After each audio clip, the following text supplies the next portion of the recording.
Hello everyone. Oh, I see you noticed my awesome Hellfire Club shirt. Well, this is technically a pajama shirt. I was sort of told that, but I kind of forgot it, and I wanted to wear it for the video today because it's a really cool shirt. I got it for Christmas.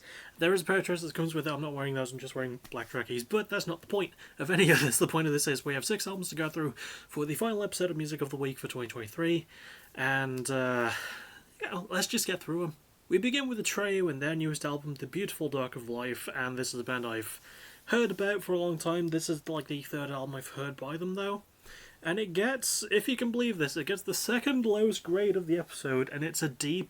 So, I'm not going to go out of my way and say it's the worst album of the year, but it's definitely the least interesting album. It just feels like a whole bunch of... It feels like the most nothing burger album ever. It feels like anything else Atreyu have done for their past few albums. And I get it, like, they were better when Alex was around, but, like, I didn't listen to their Alex stuff. And I like Brandon Soller as a singer. I think he's good. He just lacks... Yeah, he just shows up and decides to be a good singer, but he lacks any, like, charisma. Like, he's got no personality at all to him. The riffs are pretty much just bland, boring, hard rock leaning metalcore. There's not really enough heavy moments. The lyrics, I think, are focused on the pressures of life, but they're not really super well written, and they try to be cool, but they're not cool, and they feel very empty in terms of their platitudes. The performances, again, Brandon is okay, but the standout is lead guitarist Dan Jacobs. I just think he's too talented for the band, honestly. I think he should just fucking leave while he's got a chance, because, you know, the few guitar solos that are on here, which are done by him, are really good, but there's not enough of them. Production-wise, just overly glossy, way too bloody clean. Like, there is such a thing as doing too well in production. It just feels oversaturated in terms of that, and the structuring. I wouldn't mind as much all this boring repetitive stuff, but the fact that the album's almost 50 minutes long, I'm just like, no, I don't want anything to do with that, and you shouldn't have anything to do with it either.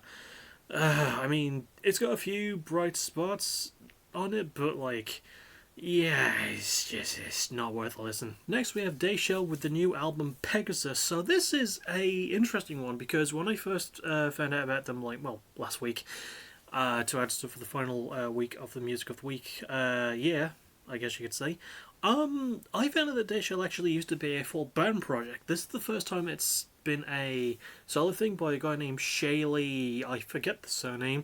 I'm giving it a B though. It's a very good post-hardcore leaning album. I like a lot of the riff work. It does have a nice sort of mathy feel. Again, with that sort of like slight Dance Gavin Dance tinge. Not as heavy as Dance Gavin Dance are. But I do still appreciate the work that's put in on the guitar especially. And I think Shaylee does all the instrumental work. And his vocals are really good too. That's probably where he shines, his vocals and his guitar work. Definitely where he shines the most. Obviously everything else is good, like the drums, the bass, and the synth work, because there is synth and keyboard, all really good stuff. But the vocals and guitars are easily where Shaylee is at his most comfortable. I really like the production as well. I think it was done by him. It was done by Joey Sturgis. I think it was Joey Sturgis who did it. Really clean though. Very, very nicely handled for what it is, and for what it is well handled, very, very polished, organic. I like the lyrical themes sort of being around anxiety and love. That works well, and I think Shaylee is a good performer. I think the structuring is quite good too. Really solid flow to the pacing. Not really much time wasted at all, and it does feel a little bit unoriginal in terms of it, but it's still really nicely done and just very pleasant to listen to as the album goes. So yeah, really, really enjoyable stuff this. Next we have Health and their new album Rat Wars. I thought this was a new band because I hadn't heard anything about them before, but I think this is like their 6th album or something. Also, a very unique entry on this is they're a sort of noise rock leaning band with like a lot of electronic and industrial elements to them. I'm also giving this one a B. Now, I do have one sort of issue with it, which is I can't really talk about the lyrical themes because it sort of has the same problem with that as Godflesh's new album did earlier in the year, where there is something, but the themes are so short and repetitive. I think it's just about human nature. I don't bloody know. But everything else I quite liked. I liked a lot of the production work. Very Very, again, very organic. I liked how layered it was in some points without overdoing it.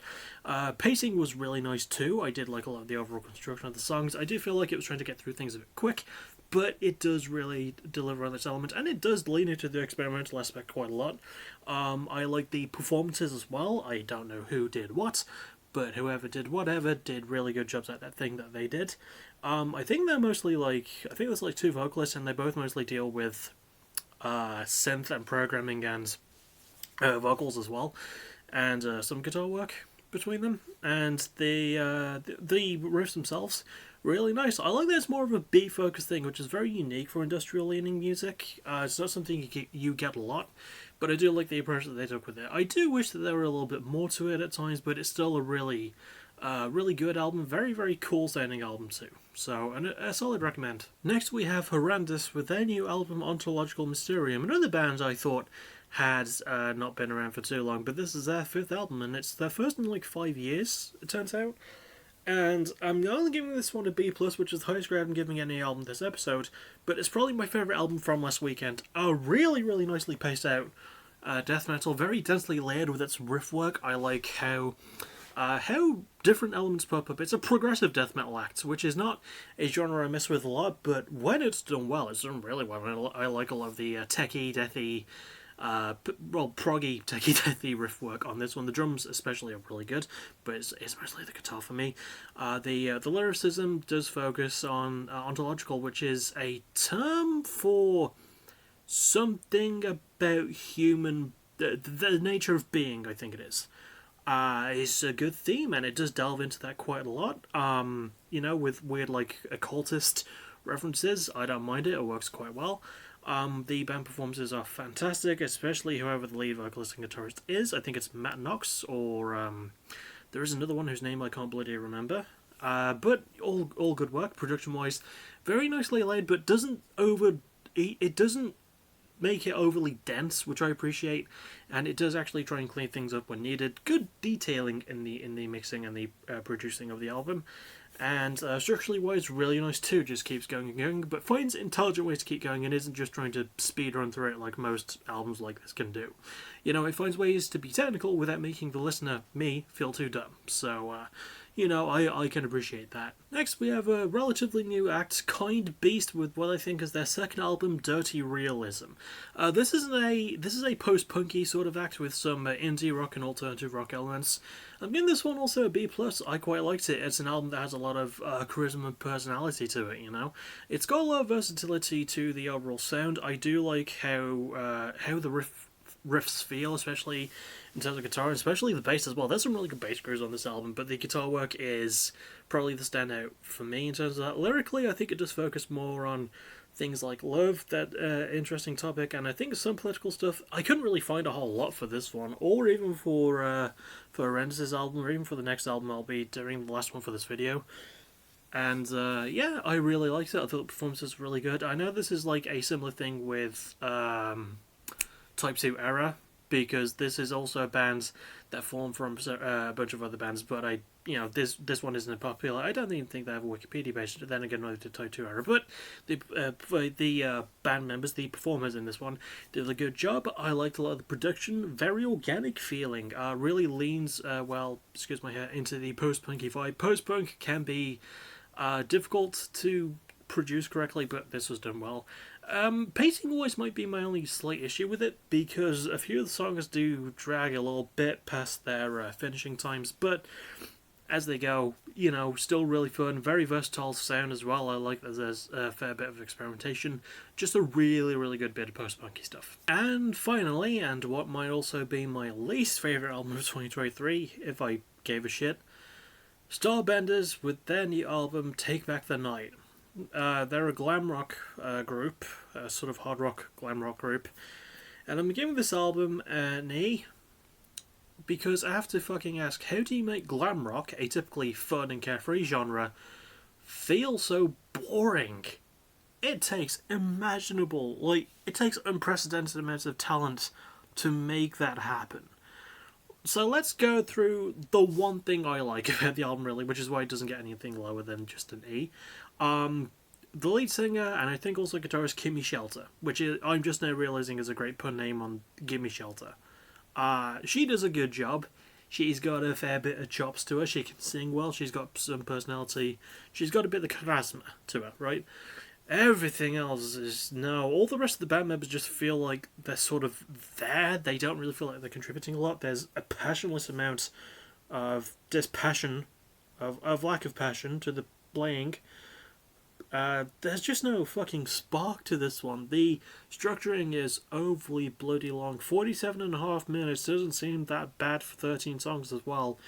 But it is, there's just no changes to the pacing at all. It feels very, very fucking repetitive. Almost annoyingly so. And it's not fun. It's not fun. The only unique thing that they do is a pretty decent cover of Poison by Alice Cooper. That's about it. But, like, there's 12 of the songs besides that as shit. And the cover of Poison is 40 minutes into the fucking album. It's like the 11th song of 13. It takes a bloody while to get there.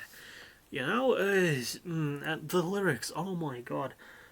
Now, I'm all for bands, especially in this field, singing about, like, sex as a genre, like, you know, the classic rock and roll stuff. That's fine. But they just don't sound convincing. It's easy to find to read as well. It does not come off as convincing or believable. It just comes off as try-hard and a bit fucking weird. And the riff work is so bog fucking standard. It just doesn't do anything. It just doesn't fucking go anywhere. Nothing does. And there was an interesting element, I think, with some keyboard work that doesn't fucking go anywhere either. I mean, production is horrible, just overly chopped up, badly edited, overly compressed in some places. I think that might be maybe the album's biggest sin besides the lyrics. It's just so overly produced and overly densified, and it doesn't. Nothing about this works. And I am so glad that this is technically not the last album I'm reviewing, because I do have the catch-up cast to do over the weekend at some point. But oh my fucking god, do everything you can to avoid this album, because besides Kimmy doing a really good job as the front woman, this album is fucking bad. Please avoid it at all costs. So that's about it for the last episode of Music of the Week. I'm so looking forward to the batch reviews where I could just cleanse my brain of all this. Well, it wasn't all bad, as we'll do by the ranking system. So first we go with Starbender's Take Back the Night, fucking easily. Bleh. Then Atreyu with The Beautiful Dark of Life, then Health with Rat Wars, Data with Pegasus, Kind Beast with Dirty Realism, and Horrendous with Ontological Mysterium. But as always, go and listen to all of these yourself and formulate your own opinions. That's what's next from me. Well, tomorrow I'm not going to be doing any videos. In fact, I'll probably be like sort of writing the batch reviews on the old Discord. I might do one half today and the other half tomorrow, stay a bit ahead. But the thing you'll see me for, most likely tomorrow, well definitely tomorrow, is the halfway show. For PBW vs AVW leading into Capture the Crown. But besides that, nothing else planned, so I'll see you all tomorrow night for that. As always, thank you for watching, you're awesome. Oh, I forgot to give the honorary Best Cover Award for this video. Horrendous with Ontological Mysterium. I just really like how it looks, and it works in the band's logo because they've got like 3 skulls around it, and this looks like 3 skulls made of lava. It's just kind of cool. But yeah, that'll about it. See you tomorrow night for the stream. As always, thank you for watching, you're awesome. Bye bye.